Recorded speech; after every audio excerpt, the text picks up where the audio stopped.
Hello Astro peeps, as we're entering Leo season. This report is going to be for the 28th of July to the 1st of August, so just a few days. We start off with the new moon in Leo on the 28th at 5 degrees. New technological breakthroughs, genius innovations, especially regarding food, farming, communal food, the land, currencies, and our values, especially creative social values, are going to be in the picture somehow. This new moon in Leo could bring to light a collective cultural and social crisis which challenges us to realise the relativity of the social values we bind ourselves to collectively. The hive mind, social media, cultural customs. We might be looking at outdated morals and rules that were fashionable once upon a time and appropriate at their conception, but are not now appropriate anymore. Not now we're more connected globally, our culture's emerging and interactivity is expanding. The former rules of the game are irrelevant. Working together in harmony with each other and taking nature into consideration is the way ahead. We can see that clearly now. We can also see that profiteering, especially at the expense of health, nourishment and the planet, is beyond a joke. We just need to keep ourselves on the right track and move away from all that is synthesized, over-manufactured and mass-processed so much it becomes toxic. The other factor becoming apparent here is the toxic pride and behavior that social media values are generally seeming to groom users into by forcing everyone to make videos and act like performing monkeys to dance for our supper. But just what is the intelligence behind the organ grinder, I wonder? The lineback degree hits the mark with this. I hinted at it in my post on narcissism recently. So the lineback symbol for the new moon degree. Pride is a very important factor here. Excessive false pride might be more appropriate. When he is winning and his self-confidence is well established, he may be generous and gracious. There's a wealth of energy and ability which may lead to greatness but hinges on a delicate balance. His ability is unquestioned. He's destined for the top. Whether or not he arrives will depend on his sensitivity to his own self-evaluation. There's a strong competitive spirit involving initiative and a desire to conform. Any insecurities will be shown by defensiveness and a display of arrogance. It enhances the awareness of self to a painful point. This individual feels under continual pressure to perform as the star of the show. It is really the Leo need to be a successful performer in the most sensitive position. Or maybe the pressure is coming from the latest algorithm. There's a measure of psychological or spiritual awareness which prevents him from becoming completely narcissistic and unreasonable. However, he demonstrates the insecurities of being new in the position, which he wildly cherishes. This insecurity, supported by reckless energy, may cause his downfall. So the reckless energy, I would suspect, would be coming from Mars or Jupiter in Aries. Rudyard's Sabian symbol is perfect as well. A conservative old-fashioned lady is confronted by a hippie girl. Its level is emotional and cultural. The interpretation reads, the need to transcend our subservience to fashion in morals as well as clothes. This refers to the ever-changing pageant of social values as ideals of human relationships succeed one another, one generation facing in the next the antithesis of a picture of what it has been brought up to consider worthwhile and decent. The confrontation may lead to great bitterness, yet it could show the impermanence of most of what society impresses upon our collective mentality. We're dealing now with cultural values and the emotional impact they have upon our character formation. I mean, he wrote that, in the 70s, 60s, 70s? And that is just so relevant now, isn't it? It all makes me think about the characters in the movie, The Man Who Would Be King, with Sean Connery and Michael Caine. It's a great film, watch it. Basically, Sean Connery becomes king in the mountain community they find themselves in, but his ego grows so much and overpowers his sense of righteousness, which obviously becomes his downfall. I think it's a probably very apt movie for this energy at the moment. So a couple of days later, on the 30th, the Sun conjuncts the fixed star Praesepe, I don't know how to pronounce that, trining Jupiter in Aries, while the Moon is conjunct Mercury opposing Saturn. The fixed star Praesepe, known as the Manger, which is also connected with beehives, communal food, asses as in donkeys, and King Midas, whose crops even turned to gold when he touched them, so he eventually starved to death. What kings of grain, having turned it all into currency, will cause starvation when currency ceases to exist, I wonder, and how communal will that become? The flustercluck of stars has also been associated with the launch of notable historic societal changes, those with communal ideologies where everyone supposedly gets the same allotted portion. Hive mind, the cloud, the shared manger are all relative here, especially with Jupiter's trine expanding this discussion for all to hear and take note.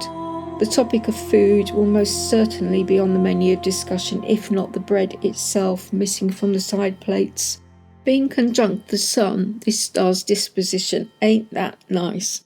We may also hear of murder, serious accidents, shooting, shipwreck, execution, banishment, imprisonment, sharp diseases, fevers, more infamous lawsuits, danger from fire, injuries to the face, bad eyes, etc.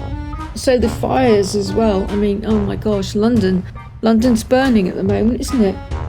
The ancient Chinese associated this star cluster with the spirit of the ancestors. What did that last moon cycle reveal to us about where our story and the collective history narrative began? What was the source? What actions or beliefs did our ancestors consider about their environmental reality? What habits did they make into ritual? What beliefs and limitations did they pass down to us? And how is that impacting on our lives now? What spirits belonging to our ancestors are we keeping alive? And is that helping us move forward? Or is it chaining us from letting our own spirits roam wild and free? Are we maintaining the spirits of fear, pain, regret, rage, conflict, sadness, etc. by adopting their narrative into this lifetime, overlaying it onto our own story? Is that what they would have wanted? To continue the pain forever? Or might they prefer to transmute the energy and give their descendants the freedom they never had? Know when it's time to drop the old chapters and move the story arc along. It doesn't mean we forget our relatives or our ancestors. We still love them, we still respect them.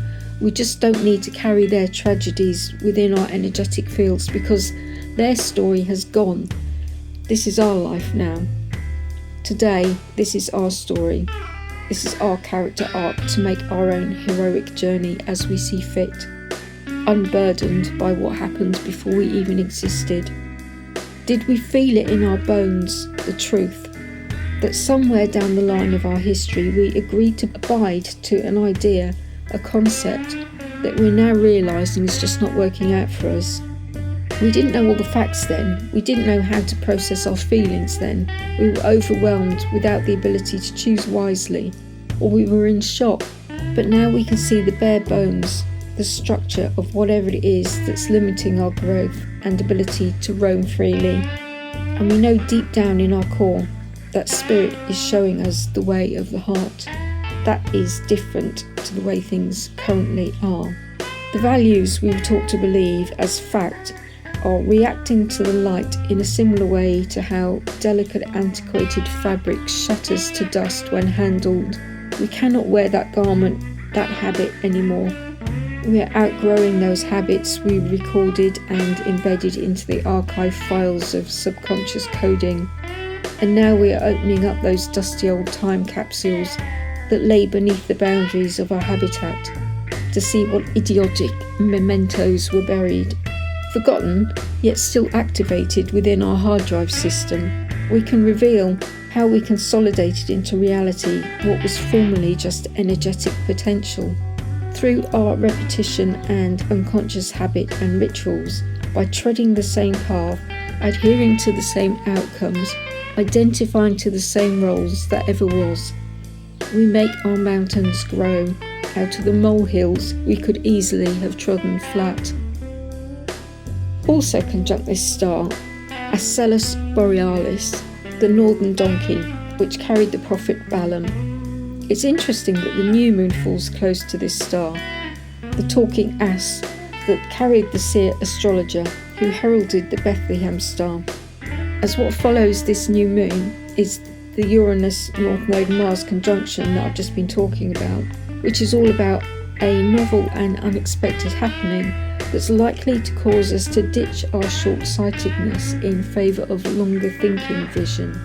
The story of Balaam might also relate to that recent post on narcissism, in choosing the route of self-aggrandizement, profit and fame, over using the knowledge to genuinely help others. Again, that's like the Midas story as well, isn't it? It all seems to be pointing towards the love of money as a priority rather than what we do it for an art. But that may also relate to any of us magi who are flogging the donkey in order to secure a wage. But again, we're being clues that profiteering and the love of the coin versus being of useful service to help people, to be in the flow with our spirit and the laws of nature as opposed to following the glamour of all that glistens, is what's really getting highlighted at this time. Are we jumping on trends and talking out of our Asellus just to make cash? Or are we doing something worthwhile with a deeper spirit-led meaning? It makes you wonder. Pluto and Saturn are both fairly capable of smiting the types of things from our lives that we become too attached to, that are diverting us from spirit and true joy. It always feels like hell, but on the other side we eventually find ourselves.